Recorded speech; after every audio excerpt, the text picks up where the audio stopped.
오늘 빌립보서 2장 12절로 14절 말씀을 우리가 함께 보았는데요. 한번 인사합시다. 두렵고 떨림으로 구원을 이루어갑시다. 두렵고 떨림으로 구원을 이루어갑시다. 사실 빌립보서의 이 말씀은 상당히 모든 성경의 말씀이 다 중요하지만 빌립보서에서 이 중요한 이 말씀 가운데 하나는 그리스도를 본받는 삶이에요. 그리스도를 본받는 삶. 근데 사실 우리가 그리스도를 본받는다고 하는 것은 쉽지 않은 것 아닙니까? 어떻게 보면은 우리가 굉장히 부족하고 어점투성인 우리가 어떻게 지극히 높으시고 광대하시고 위대하시고 거룩하시고 완전하신 그 예수를 본받는 삶을 살 수 있을까? 사실 우리가 그렇게 할 수 없는 거죠. 인간의 생각으로 할 수 없는 겁니다. 근데 우리가 먼저 알아야 될 것은 이렇게 불가능한 것을 우리 주님이 하라고 말씀하시고 있느냐, 그게 아니라는 거예요. 우리들이 그리스도를 완전히 닮아서 그리스도가 되는 것을, 그리스도를 본받는 삶이다 이렇게 말하고 있는 것이 아니라는 겁니다.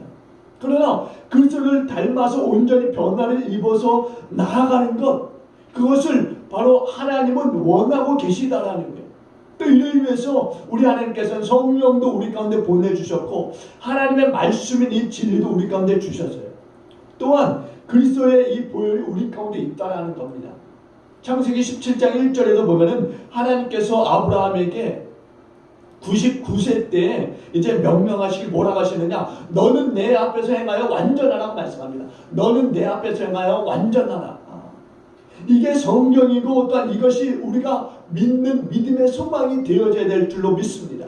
우리는 하나님 앞에서 행하여 완전한 자가 되어질수록 우리의 기도가 되어지고 또한 그 기도가 이루어지는 날까지 우리가 살아가는 데 있어서 끊임없이 그 일을 행하는 삶을 살아가야 될 줄로 믿습니다. 그게 멈춰져서는 안 되는 거예요. 사실 우리 그리스도인의 삶이라고 하는 것은 거기에 있는 거예요. 이것이 이루어나가는 삶이 되어져야 되는 거죠. 근데 이것이 멈춰지는 순간 우리의 구원도 끝이 나는 거예요. 이것이 이루어나가는 것이 우리의 남은 구원을 완성해 가는 거라는 겁니다. 그래서 오늘 본문의 12절에 이렇게 이야기하고 있는 거예요. 12절 다 같이 한번 다시 볼게요. 12절. 2장 12절 다 같이 봅니다. 시작. 그러므로 나의 사랑하는 자들아, 너희가 나 있을 때뿐 아니라 더욱 지금 나 없을 때에도 항상 복종하여 두렵고 떨림으로 너희 구원을 이루라. 아멘. 구원을 이루어 나가라고 말씀해요. 구원을 이루어 나가라. 근데 구원에 대해서 잘못 이해하는 사람들에게는요, 이 구절이 굉장히 난해한 구절이 되어질 수 있습니다. 사실 우리가 사도 바울의 구원관에 대해서 이전에 익히 말씀을 많이 들었지만은 사도 바울의 이 구원관이라고 하는 것은 인간의 선행이라든가 어떤 노력으로 이루어질 수 없다라고 분명히 말씀하고 있어요. 로마서에서도 분명히 그렇게 말씀하고 있습니다. 그렇기 때문에 그리스도께서 이루신 그 십자가의 공로만이 우리가 믿음으로 받는다라고 하는 그런 말씀이 있습니다. 그러면 어떻게 우리가 이 구원을 이루어 나갈 수 있느냐라고 하는 그런 의문을 갖게 되는 거예요. 또 한편으로는 이 말씀이 그러면 자력 구원, 북한에서 이야기하는 자력 갱생을 이야기하는 것이냐, 그게 아니라는 겁니다. 우리가 구원에 대해서 바로 할 것은 그리스도께서 우리를 구원하신 이 구원이라고 하는 것은 전인적인 구원이라, 전인적인 구원. 요한복음 3장 16절에 보면 우리가 잘 아는 말씀이죠. 하나님이 세상을 이처럼 사랑하사 독생자를 주셨으니, 하나님이 세상을 이처럼 사랑하사. 왜 하나님이 인간이 아닌 세상이라고 이렇게 말씀하고 있는 것일까? 세상이라고 하는 것, 세상이라고 하는 것. 이 세상은 인간에 국한되는 게 아니에요. 이 땅에는 모든 생명체뿐 아니라 이 자연까지도 포함하고 있는 겁니다. 온 우주 만물을 포함하고 있는 거예요. 예수 그리스도의 이 구원이라고 하는 것은 그런 거예요. 우리 인간을 향한 그런 구원뿐 아니라 온 우주 만물을 향한 구원을 담고 있다는 겁니다. 이게 전인적인 구원이라고 하는 거예요. 그러므로 그리스도를 믿는 자에게 주신 이 구원을 논리적인 순서로 이제 세 가지로 말씀드리면 이렇습니다. 우리 예수를 믿는 우리가 이미 받은 이 구원이 있고, 두 번째는 현재 이루어 나가는 구원이 있고, 세 번째는 장차 받을 구원이 있다라고 하는 말씀이에요. 먼저 이미 받은 이 중생의 구원, 이 중생의 구원, 중생이라고 하는 말 많이 들어보셨을 거예요. 중생, 거듭남에 대한 많이 들어보셨을 거예요. 이 중생은요, 우리가 예수를 믿을 때에 우리의 모든 죄를 용서해 주시고 의롭다라고 하시는 이 하나님의 자녀로 불러주시는 이 구원을 말씀하고 있는 겁니다. 이것은 이미 단번에 우리 가운데 이루어진 구원이에요. 이미 예수님을 그리스도로 믿는 이 사람은 이미 받은 구원입니다. 이것은 이 중생의 은혜는요 보편적이다라고 말씀하고 있어요. 이 보편적이다라고 하는 건 뭐냐? 믿는 자에게 차별이 없는 것, 이것을 말씀하는 거죠. 그리고 두 번째는 성화의 단계입니다. 성화의 단계. 성화의 단계는 우리가 예수님을 믿고 거듭나고 하나님의 자녀가 된 그 순간부터는 예수 그리스도를 닮아가는 이 과정이 시작이 되어지는데, 이 과정이라고 하는 것은요 세상 떠나는 날까지 계속된다네요. 세상 떠나는 날까지. 우리가 중생을 예를 들어서 출생이라고 한다면은 이 성화는 성장의 단계를 이야기하는 거예요. 그러니까 그리스도를 지속적으로 닮아가는 것을 이야기해요. 지속적으로 닮아가는 거, 멈춰서는 안 된다는 거죠. 그리고 세 번째는 이제 영화의 단계를 이야기하는데, 영화의 단계. 이 영화의 단계는 구원이 완성이 되는 단계를 이야기합니다. 완성이 되는 단계. 성경에서는요 그리스도께서 다시 오시는 그날 우리가 그리스도를 닮아서 영광스럽게 변화를 입을 것이다 라고 말씀하고 있어요. 빌립보서 1장 6절에 보니까 이렇게 말씀합니다. 너희 안에서 착한 일을 시작하시니까 그리스도 예수의 날까지 이루실 줄을 우리는 확신하노라고 말씀하고 있어요. 그리스도의 날까지 이루실 줄을 우리가 확신하노라. 또 요한일서 3장 2절에서는 이렇게 말씀합니다. 사랑하는 자들아, 우리가 지금은 하나님의 자녀라. 장래에 어떻게 될지는 아직 나타나지 아니하였으나 그가 나타나시면 우리가 그와 같을 줄을 아노라고 말씀하고 있어요. 그가 나타나시면 우리가 그와 같을 줄을 아노라. 그러므로 오늘 본문 12절에서 너희 구원을 이루라고 하는 이 말씀은 이미 구원을 받은 이 빌립보 교회 성도들에게 하시는 말씀이다라고 하는 것을 우리가 알 수 있어요. 즉 중생의 구원을 받은 성도들에게 그리스도를 닮아가는 인격적인 이 온전한 변화에 대해서 날마다 이루어 가야 되는 것을 말씀하고 있다는 거예요. 이 말씀은 또한 우리들에게 이미 구원을 받은 우리들에게도 하시는 말씀이라는 거예요. 너희 구원을 이루라. 이 말씀은요 오늘이라고 하는 이 날이 구원의 날이다라고 하는 것을 말씀하고 있어요. 구원의 날이다. 구원의 날이라고 하는 것이 뭡니까? 이 구원이라고 하는 것은 날마다 이루어지는, 날마다 오늘로서 끝나는 게 아니라는 겁니다. 이 구원은 날마다 이루어져야 되는 게, 이 구원은 날마다 계속적인 구원의 날이 이루어져야 되는 것을 말씀하고 있는 거예요. 날마다 그리스도를 닮아서 그리스도의 장성한 분량에 이르기까지 계속적으로 이루어져야 됨을 말씀하고 있는 것이라는 겁니다. 그러면은 이 구원을 어떻게 이룰 수 있느냐? 첫째는요, 이 구원에 대한 목표가 있어요. 목표. 그 목표는 어떤 목표냐? 주를 닮아가는 것을 우리의 목표로 삼아야 된다는 겁니다. 어떤 사람이 목표가 되어서는 안 된다. 어떤 사람이 구원의 목표일 수 없다라는 거죠. 오늘 본문 12절에서도 분명히 말씀하기를 그러므로 나의 사랑하는 자들아 너희가 나 있을 때뿐아라 더욱 지금 나 없을 때에도 라고 말씀하면서 항상 복종하라 구원을 이루라 이렇게 말씀하고 있어요. 빌립보 교인들에게 있어서는요 자기들에게 복음을 전해주었고 또한 거룩한 삶을 살았던 이 바울이라고 하는 사람이 신앙의 목표일 수 있었다라는 거예요. 그러나 바울은 단호하게 이야기합니다. 나 있을 때뿐 아니라 더욱 지금 나 없을 때에도 너희 구원을 이루는 일을 항상 힘쓰라 이렇게 말씀하고 있어요. 그들이 바울이 있는 동안에는요 바울 앞에서 상당히 믿음의 생활을 잘했다라는 거예요. 그런데 바울이 없는 시점에서 어떻게 됐느냐? 이전과 다른 믿음의 생활을 하고 있었다라는 거예요. 틀린. 그러니까 교회 안에서의 믿음과 교회 밖의 이 생활이 믿음의 생활이 전혀 틀리게 나타나고 있다라고 하는 거죠. 그래서 바울이 말하는 겁니다. 너희들의 이 주는 그리스도요. 너희들의 모범은 어디까지나 온전하신 그리스도이지 내가 아니라는 거예요. 인생의 나를 닮아서는 안 된다라고 분명히 말씀하고 있는 거예요. 우리의 믿음 생활에서 가장 조심해야 될 부분이 바로 여기에 있습니다. 사람 앞에서 사람에게 보이려고 믿음 생활을 그 믿음 지키는 신앙의 행위를 하는 사람들이 있는데 그렇게 하지 말라는 거예요. 누가 보든지 안 보든지 알아주든지 몰라주든지 간에 우리의 구원의 표대는 그리스도이어야 한다라는 겁니다. 그리스도. 목회자가 표대가 되어서는 안 된다라는 거예요. 또한 목회자가 표대가 될 수도 없을 뿐더러 목회자가 자신의 생활에 이 신앙생활에 걸림돌이 되어서도 안 된다라는 겁니다. 오직 우리는 누구? 그리스도. 그리스도만 우리의 이 신앙생활의 모범이 되어야 된다라는 겁니다. 하나님 앞에서 온전하라, 행하라라고 하는 말씀은 바로 이런 말씀이에요. 여러분 한번 질문 드릴게요. 여러분이 처음 믿을 때와 지금이 어떠하십니까? 많이 자랐다라고 얘기하시는 분들도 있을 거고 다 자랐다라고 얘기하시는 분들도 있을 것입니다. 근데 이런 말들은 다 틀렸다라는 거, 옳은 것이 아니라는 겁니다. 이 말들은 자세히 뜯어보면은 영적인 침체기에 있다라고 말할 수 있는 거예요.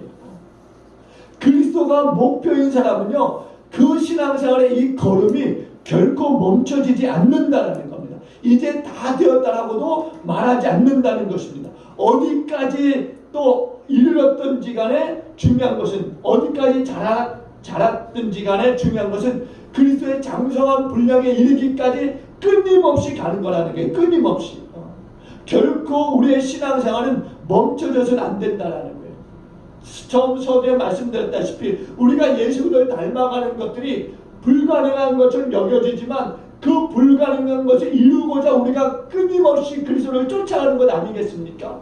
그것이 하나님의 뜻이라고 하는 것을 우리가 알기 때문에 멈출 수 없는 것 아니겠습니까? 그렇기 때문에 우리는 끊임없이 그리스도의 장성한 분량에 이르기까지 우리는 끊임없이 앞으로 전진해야 되는 것입니다. 그리고 두 번째는요, 항상 복종하라 이렇게 말씀합니다. 항상 복종하라. 그러면 어디에 복종하라는 것이냐? 우리들이 예수 그리스도의 이 마음을 품은 것을 말씀하면서 그리스도는 항상 겸손하셨던 것을 우리가 보게 됩니다. 겸손하셨던 것. 하나님의 말씀에 복종해서 십자가를 지시고 죽기까지 복종하셨던 예수 그리스도이신 것을 우리가 알아요. 그러므로 오늘 우리도 겸손으로 복종해야 된다라고 하는 거예요. 그러면 어디까지 복종해야 되느냐? 하나님의 진리와 성령의 인도하심 속에 우리들은 복종해야 된다라는 거예요.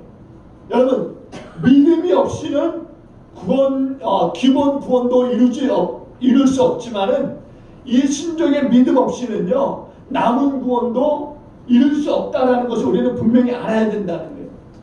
사람들은요, 자기에게서 나온 것이라고 해서 자기 뜻, 자기 생각을 주장하지만은 제 주관이라든가 또 자율이라고 하는 것은요, 이 구원을 이루는 데 있어서 상당히 원수적인 거라는 거예요. 원수적인 것. 왜 원수적인 것이라고 말씀하느냐? 성경은 우리에게 말씀하기를 자기를 부인하라고 합니다. 자기를 부인하라. 자기를 부인하고야 이 구원을 이룰 수 있다라고 말씀하지 않습니까? 자기 뜻을 완전히 꺾어버리고서 하나님의 뜻에 복종하는 것이 겸손이다라고 성경이 말씀하지 않습니까? 우리 예수님이 그렇게 하지 않았습니까? 그러니까 우리는 그 예수님을 따라가야 되는 것 아니겠습니까? 그렇다면 우리의 삶에 이런 복종의 삶이 이루어 있어져야 하는 거죠.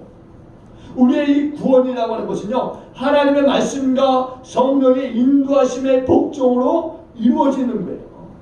아무리 내 생각이 옳아 보여도 우리가 하나님의 말씀 앞에서는 내 생각을 끊어버리고 내려놓아야 된다라는 겁니다. 그럼에도 불구하고 여전히 우리는 내 생각이 그리고 나의 뜻이 주장되어지는 것을 우리가 볼 수 있는 거예요. 근데 하나님 앞에서는 그래서는 안 된다는 겁니다. 하나님 앞에서는 단호하게 그러한 것들이 깨트려져야 될 줄로 믿습니다.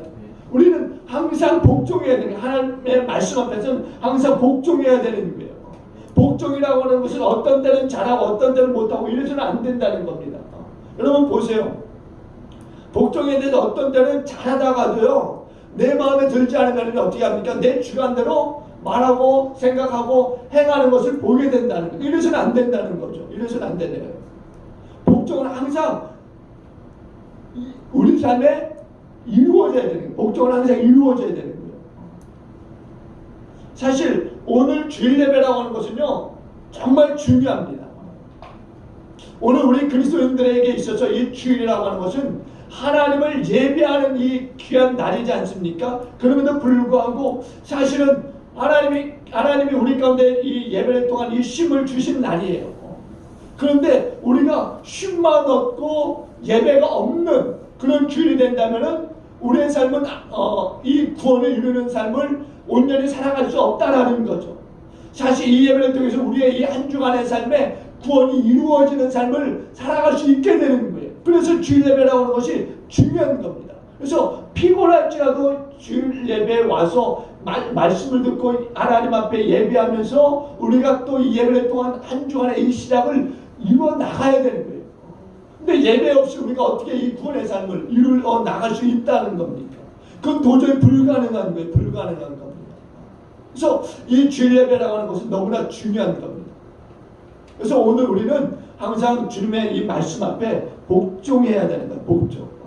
그리고 세 번째는요, 이 구원을 두렵고 떨림으로 이루라고 말씀해요. 두렵고 떨림으로 이루라.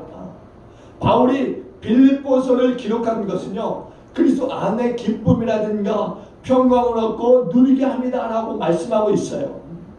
근데 오늘 말씀에서는 두렵고 떨림으로 이루라 이렇게 말씀하고 있습니다. 바울이 빌립보서를 기록한 이유는 그리스도 안에서의 기쁨과 평강을 누리게 함이라고 말씀하고 있는데, 또 오늘 말씀에서는 두렵고 떨림으로 이루라 이렇게 말씀하는 것을 보게 되면 뭔가 부딪히는 말씀 아니냐라고 생각할 수 있습니다. 사실 그건 아닌데, 두려움에는 여러 가지가 있지 않습니까? 두려움의 종류에는 우리가 물리칠 세상에 이 두려움이 있어요. 죄로 가득한 이 세상 속에서 살아가는 데 있어서의 이 두려움, 죄로 인한 두려움, 그리고 죽음에 대한 두려움이 우리 가운데 있고, 어떤 해하는 이 세력들에 대한 이 두려움들이 우리 안에 있습니다. 우리의 이 구원을 이루기 위해서 가진 이 본문에서 이 말씀하는 이 두려움은 사실 이런 두려움들이 아니에요. 우리들은 지금 다 이 구원의 역사를 계획하시고 지금도 진행하고 계시는 하나님 앞에 있는 것을 믿으시기 바랍니다. 이 구원을 이루시기 위해서 여호와께서 모든 것을 기울이시는데, 이 구원의 이 역사의 그 강감이라든가 그 결과에 대한 기대감 때문에 오는 경외심이라고 하는 게 있어요. 경외심. 우리들 사랑하심으로 우리들을 위해서 놀라운 구원의 역사를 다 이루신 이 하나님을 사랑함으로 존경하는 이 두려움이라고 하는 것, 그게 우리 안에 있지 않습니까? 또한 이 두려움이라고 하는 것이 어떤 거냐면요, 구원을 이루어 나가는 오늘의 이 현실의 이 귀중함을 아는 자가 가지는 두려움이라는 게 있는 거예요.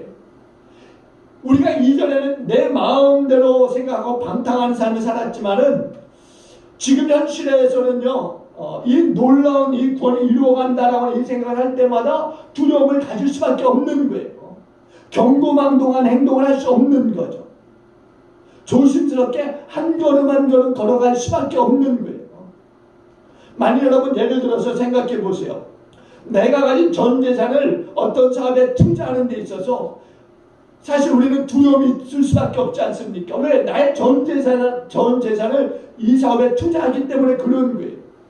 하물며 우리가 이 복음을 위해서 산다라고 할 때 이 복음이 얼마나 가치 있는 것입니까? 우리가 말씀드렸던 하나님의 이 세상을 너무나 사랑하셔서 독생자를 주신 거예요. 독생자를 주시기까지 사랑한 이 세상에서 우리가 그리스도를 통한 구원을 얻은 것 아닙니까? 그렇다면은 그리스도의 생명을 취함으로 얻은 이 구원을 이루어가는 데 있어서 우리가 얼마나 조심하며 살아가야 되는가를 우리가 알아야 되는 거죠. 여러분, 사실 우리가 그리스도의 이 구원을 이루어가는 이 삶을 살아가는 데 있어서 경고망동한 행동을 할 수 없는 거예요. 왜? 예수 그리스도가 십자가에서 죽으시는 그 행위를 통해서 우리가 얻은 구원이기 때문인 거죠. 바울이 고린도후서 5장 4절에서 이렇게까지 말씀해요. 이 장막에 있는 우리가 짐진 것 같이 탄식하는 것은 벗고자 함이 아니요 오히려 덧입고자 함이니 죽을 것이 생명에 삼킨 바 되게 하려 함이다 라고 말씀합니다. 그러면서 고린도 교회를 목회하면서 바울이 자유하지 못했다라고 하는 고백을 해요. 자유하지 못했다. 고린도전서 2장 3절에 보니까 이렇게까지 말씀합니다. 내가 너희 가운데 거할 때 약하고 두려워하고 심히 떨었다라고 말씀합니다. 바울이 고린도 교회에서 목회하면서 이런 고백을 하는 것 내가 너희 가운데 있을 때 너희 가운데 있으면서 목회할 때 약하고 두려워하고 힘이 떨었다. 바울이 떨만한 사람입니까? 세상적으로 보면요 굉장히 악식이 풍부한 사람이었어요. 또 그가 하나님의 그 복음적인 그 복음의 사역을 할 때에도 상당히 바울은 그 말씀에 충만한 그런 사람 아니었습니까? 그럼에도 불구하고 그는 약하고 두려워하고 힘이 떨었다라고 말씀하고 있어요. 도저히 겉으로 봐서는 두려워할 사람이 아니었음에도 불구하고 약하고 두려워하고 힘이 떨었던 사람입니다. 왜 이런 고백을 하느냐? 사실 고린도 교회를 목회할 때 소신껏 제대로 하지 않았어요. 왠지 아십니까? 이 구원이라고 하는 것이 너무나 소중히 있기 때문에 그런 것이죠. 구원이라고 하는 것이 자기가 맡은 이 사역의 이 막중함을 깨달았기 때문에 두려워할 수밖에 없었고 떨 수밖에 없었다라는 겁니다. 또 사도 베드로도 이런 고백을 해요. 베드로전서 1장 7절에 보니까 외모로 보시지 않고 각 사람의 행위대로 심판하시는 이를 너희가 아버지라 부른즉 너희가 나그네로 있을 때를 두려움으로 지내라 이렇게 말씀합니다. 여러분 저와 여러분들은요 오늘이라고 하는 이 시간 이 세월을 어떻게 보내야 되느냐 라고 하는 이 질문 속에서 아무런 의미 없이 보내는 오늘이나 세월이 되지 않도록 우리는 정말 조심히 한 걸음 한 걸음 이 구원을 이루어 나가는 발걸음을 옮기는 그런 날이 되어야 될 줄로 믿습니다. 그저 떠오르는 그 태양 앞에서 어제나 오늘이나 똑같이 만나는 그 거태로움 속에 우리의 구원의 이 생활을 해서는 안 된다는 거예요. 변함없는 환경이지만 또 내일도 그렇다라고 의미 없이 보내서는 결코 안 된다는 거예요. 어떤 사람들은요 이 세상이 뭐 재미없고 그 삶이 바쁘긴 한데 세상 것들에 취해서 그냥 그 세상의 것들에 시간을 완전히 쏟아버리는 그런 삶을 살아가는 사람들도 많이 있어요. 근데 성경에서는요 뭐라고 말씀하시냐? 이 현실, 오늘이라고 하는 이 현실을 우리가 어떻게 살아가야 될 것을 말씀하느냐? 그냥 지나가서는 안 된다는 거예요. 그냥 아무런 시작이나 끝이 없는 것처럼 그렇게 오늘이라고 하는 이 현실을 그냥 살아가서는 안 된다. 이렇게 말씀하고 있다라는 거예요. 여러분 오늘 우리의 삶은요 시작이 있고 또한 마지막이 있다는 것을 분명히 인정하고 그 마지막 때를 향해서 우리의 삶의 이 구원의 이 발걸음이 한 걸음 한 걸음 옮겨가는 오늘의 이 현실이 돼야 될 줄로 믿습니다.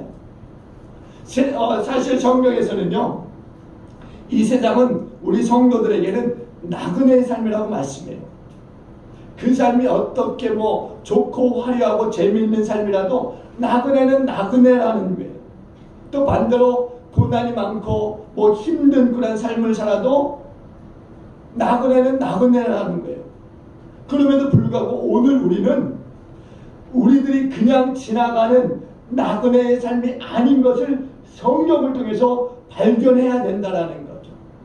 그러면 나그네 아닌 나그네의 삶을 사는데 어떤 나그네냐? 본향을 찾아가는 나그네라는 본향을 찾아가는 나그네임을 우리는 잊지 말아야 된다는 겁니다. 이 세상은요 그 영원한 본향을 향해 가는 하나의 노정이고 학교라는 거예요. 우리는 이것을 통해서 훈련을 받고 있는 겁니다. 그러므로 오늘이라고 하는 이 삶을 너무 가볍게 생각하지 말라는 거예요. 오늘이라고 하는 이 삶을 단지 오늘만을 위해서 있는 것으로 여기지 말고 오늘이라고 하는 이 날을요 구원을 이루어가는 날로서 우리가 믿고 이렇게 살아가야 된다는 거죠. 영혼을 이루어 나가는 그 오늘의 이 순간순간의 삶이 되어져야 된다는 거예요. 그냥 우리가 하루하루 맞이할 때 그냥 살아가는 그런 신앙의 사람들이 많지 않습니까? 그래서는 안 된다는 거죠. 우리가 받은 이 구원이 하루하루 이루어져 가고 있음을 알고 깨닫고 또 이루어가는 삶을 우리가 살아가야 되는 거예요. 그래서 오늘은 구원을 이루어가는 구원의 날이 되어져야 되는 거죠. 구원의 날이. 여러분 우리들은 이미 구원을 받았다고 말씀드렸어요. 오늘 우리는 이미 구원을 받았다. 이것을 일반적인 구원이라고 말합니다. 기본 구원이라고 이야기해요. 우리가 예수를 믿어서 제사함을 받고 의롭다 하심을 받아 입었고 하나님의 자녀로 거듭나게 하신 것은요, 저와 여러분이나 다 똑같아요. 우리들이 이 세상에 난 후에 생명의 부활로 이제 우리의 육신이 살아나고 모든 인생들이 지은 죄를 인하여서 이제 하나님 앞에 심판을 받아서 지옥에 들어갈 때 우리들은 그 심판을 받지 않고 오히려 그때에는 영원한 복락의 나라인 천국에 들어가서 영원한 영생을 이제 누리는 것은요, 믿는 자에 다 같이 받는 것입니다. 그러나 중요한 것이 있어요. 우리들이 하나님의 이 공의의 심판은 대속을 통해서 우리가 통과하게 되지만 그리스도의 심판의 날에는요, 그 심판의 그 앞에 서야 된다는 거예요. 하나님의 공의의 이 심판은 예수 그리스도의 대속의 피로 말미암아서 통과는 했지만 그리스도의 심판, 이 마지막 심판은요, 우리가 반드시 그 심판의 자리에 서야 되는 겁니다. 믿는 자라 할지라도요, 이 세상에서 그 믿음이 어떠했는가에 대한 그 판단, 그 심판이 반드시 있다라는 거죠. 그러니까 그 심판을 위해서 우리는 어떻게 하느냐, 오늘의 이 구원을 반드시 이루어가는 그 삶을 살아가야 되는 거예요. 특별히 여러분, 성경에서 하나님의 나라의 그 영광의 차이에 대해서 말씀하는데요, 부끄러운 구원이 있고 또한 불 가운데서 얻는 구원이 있다라고 성경이 말씀하지 않습니까? 오늘 우리의 이 구원의 은혜를 다 같이 받았지만은 그 구원의 은혜에 대해서 감사하는 사람이 있는가 하면은, 어떤 사람은 그 구원을 그냥 별 대수롭지 않게 그냥 넘기는 사람들도 있다라는 거예요. 세상 가운데서 받은 이 예수 그리스도를 통한 이 구원의 삶에 대해서 굉장히 소망을 가지고 살아가는 사람이 있는가 하면은 그냥 대수롭지 않게 그냥 평범하게 그냥 살아가는 사람들이 있는 거죠. 근데 여러분 생각해 보세요. 그 영광이라고 하는 것이 대수롭지 않은 것입니까?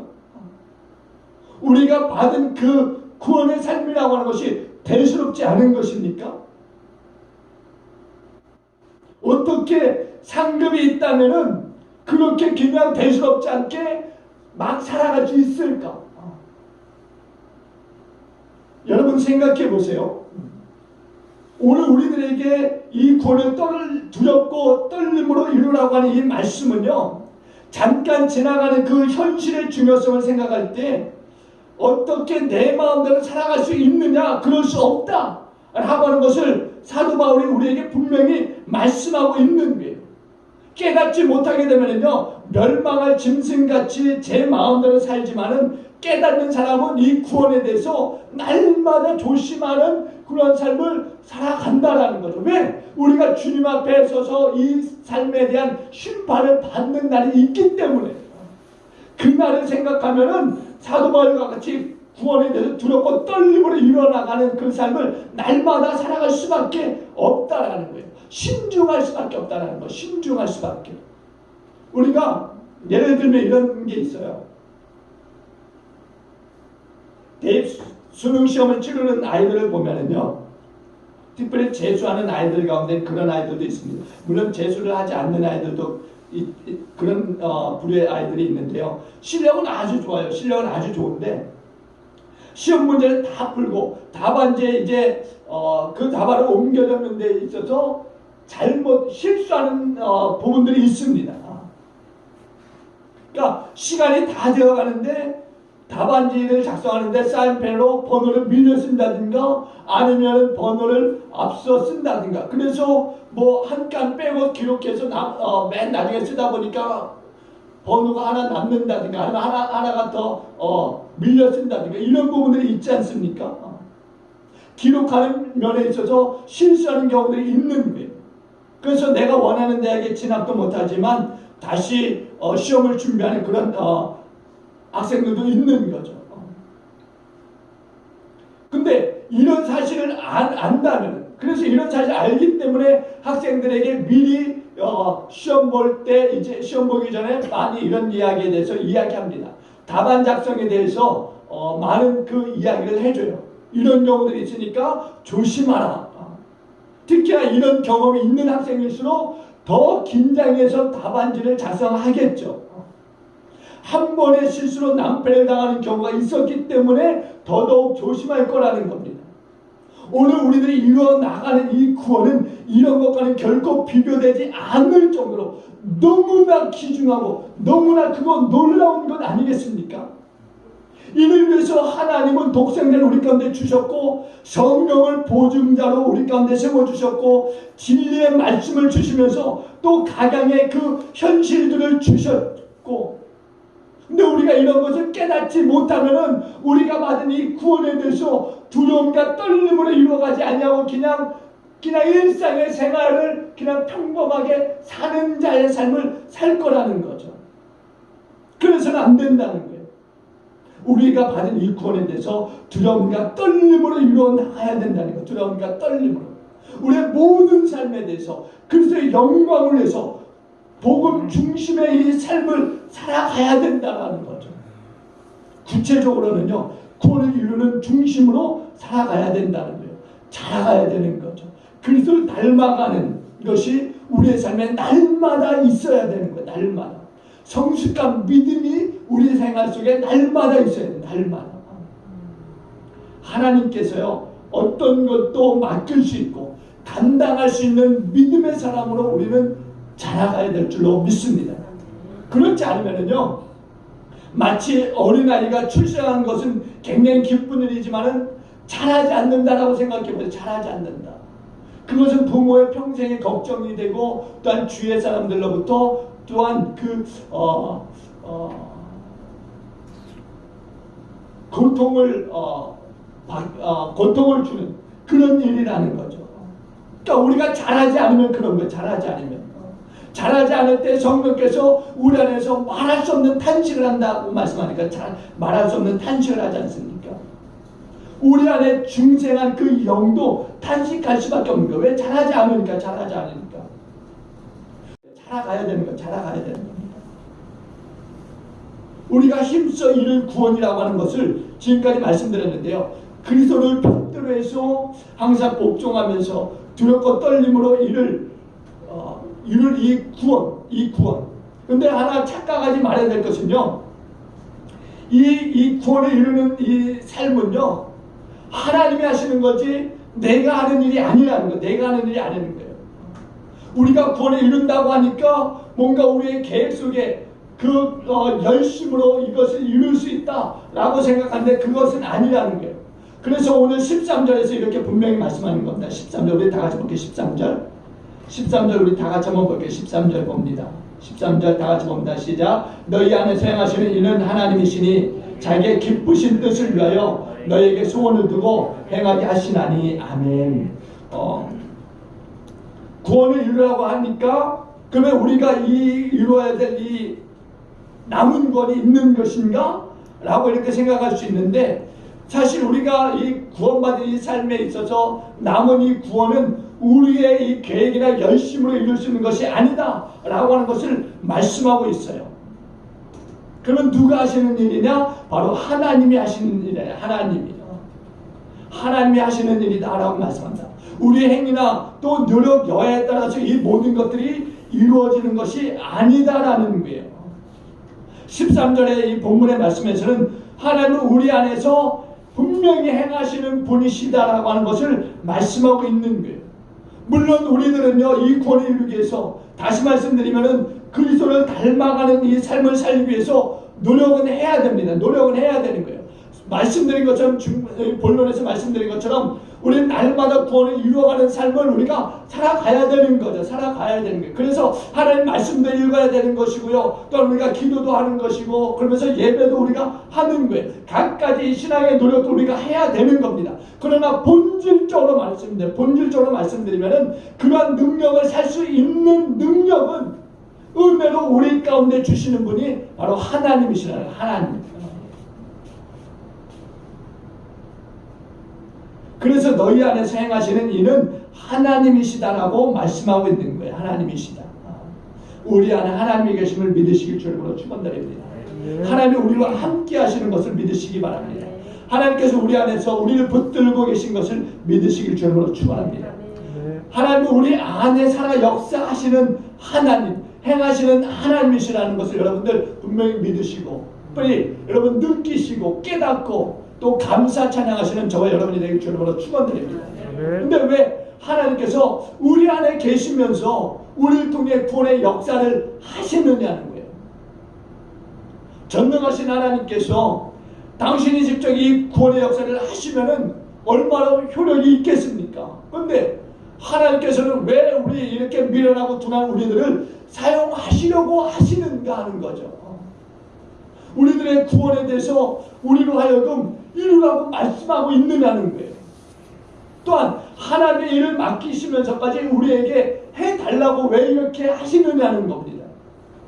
하나님의 능력이 없으신 거냐? 그래서 우리에게 부탁하고 계시느냐? 아니라는 거예요.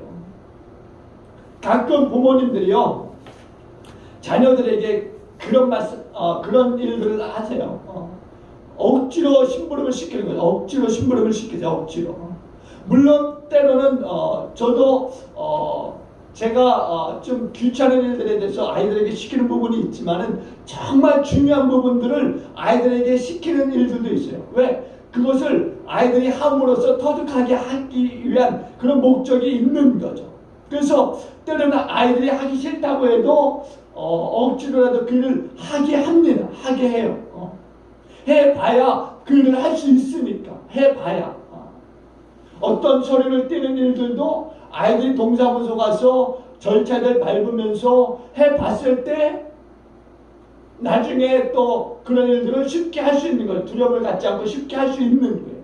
또 학교에서 오는 그 서류 작성에 대해서도 아이들이 보고서 부모들이 작성하는 것만 가져갈 게 아니라 때로는 직접 작성해 봄으로 자신이 그거에 대해서 할 수 있도록 하게 하는 것을 부모들이 가르치는 경우들이 종종 있습니다. 있어요. 하나님은요 우리들 하여금 당신의 기쁘신 뜻을 이루시기를 원하시는데 어떻게 이루시기를 원하시느냐? 당신이 하시면 더 멋지게 또 신속하게 순간적으로 하실 수 있지만은 우리들에게 거룩하게 하시고 또 미련하고 둔한 우리들을 부르셔서 우리들에게 능력도 주시고 지혜도 주셔서 전도에 미련한 것으로서 구원하시는 그 일들을 하시기를 하나님은 너무나 기뻐하신다는 거예요. 이유가 어디 있느냐? 우리를 만드시기 위해서는 우리를 만드시기 위해서 우리들을 통하여서 하나님의 나라가 세워지도록 하시기 위해서 우리들을 하나님의 나라에 실력 있는 사람들로 양육하시기 위해서 그 일들을 우리로 하여금 하게 하신다라는 거예요. 그래서 빌립보서 2장 13절에서 말씀하시기를 너희 안에서 행하시는 이는 하나님이시니 라고 말씀합니다. 너희 안에서 행하시는 이는 하나님이시니 자기의 기쁘신 뜻을 위하여 너희에게 소원을 두고 행하게 하신다라고 말씀하고 있는 거예요. 여러분 하나님의 소원이 무엇인지 아십니까? 하나님의 기쁘신 뜻이 무엇인지 아십니까? 그건 바로 우리의 구원이에요. 우리의 구원. 먼저 이것이 우리를 통해서 이루어지기를 원하셔서 하나님께서는요 우리들에게 그 소원을 주십니다. 그러고는 그 소원을 우리가 기도를 통해서 기도하도록 하세요. 그래서 우리가 간구할 때 하나님께서는 우리의 기도를 들으셔서 그 능력으로서 다 이루시고 우리를 통해서 영광을 받으십니다. 우리들에게 선한 생각, 그리고 선한 마음, 선한 뜻을 가지게 하시고 하나님께 기도하게 하십니다. 우리가 기도하는 것이 왜 이루어지느냐? 하나님의 뜻을 이루어 달라고 하는 그 기도를 드리기 때문이 아니에요. 하나님의 기쁘신 뜻을 이루기 위해서 우리의 기도에 응답하신다라는 겁니다. 그러므로 저와 여러분들이 우리가 받은 이 구원에 대해서 그냥 일상생활에서 이루어진 평범한 생활이 아니라 정말 하나님이 우리 안에 소원을 가지고 계신 것이 있음을 알고 그 받은 그 구원에 대해서 날마다 두렵고 떨림으로 이루어나가는 그러한 신앙생활을 저와 여러분들이 열심히 해나가셔서 주님 앞에 서는 그날에야말로 정말 우리의 삶이 후회되지 아니할 정도로 정말 하나님 앞에서 잘했다 칭찬받을 만한 그런 신앙생활, 구원을 이룬 삶이 되어지는 그런 저와 여러분이 되어질 수 있기를 주님을 간절히 축원을 드리겠습니다. 기도하십니다. 좋으신 하나님, 우리의 이 구원받은 삶이라고 하는 것은 그냥 거저받은 것이 아닌 것을 우리가 분명히 알게 하여 주옵소서. 예수 그리스도의 생명을 취함으로 말미암아서 얻어진 그 귀하고 귀한 구원인 것을 우리가 알고 이 구원을 이루어가는 이 삶에 있어서 정말 두렵고 떨림으로 이루어가는 그런 구원받은 삶이 되어지도록 축복하여 주옵소서. 우리가 받은 구원이 하나님 정말 그냥 시시한 구원인 줄 알고 지금까지 이 구원받은 이 생활에 대해서 아무런 감각 없이 그렇게 생활해 왔음을 하나님 고백합니다. 주님 용서하여 주시고 참으로 이 구원받은 이 삶에 대해서 하나님 다시금 우리 안에 새로운 이 생각들 하나님 이 말씀을 가지고 하나님 이 구원을 이루어가는 그런 신앙생활 되도록 하나님 축복하여 주옵소서. 그래서 우리 안에 이 한 명이라도 하나님 낙오되는 자들이 없게 하여 주시고 하나님 모두가 다 주님 앞에 서는 그것을 우리가 생각하고 정말 오늘도 주신 이 날 속에서 구원이 이루어지는 것을 우리가 보게 하여 주시고 또한 그 구원이 이루어지는 그 삶을 쉼없이 살아가시는 우리 모든 지체들 다 되게 하여 주옵소서. 그렇게 하여 주심을 믿사옵고 예수님의 귀하심으로 함께 축복하며 기도하옵나이다. 아멘.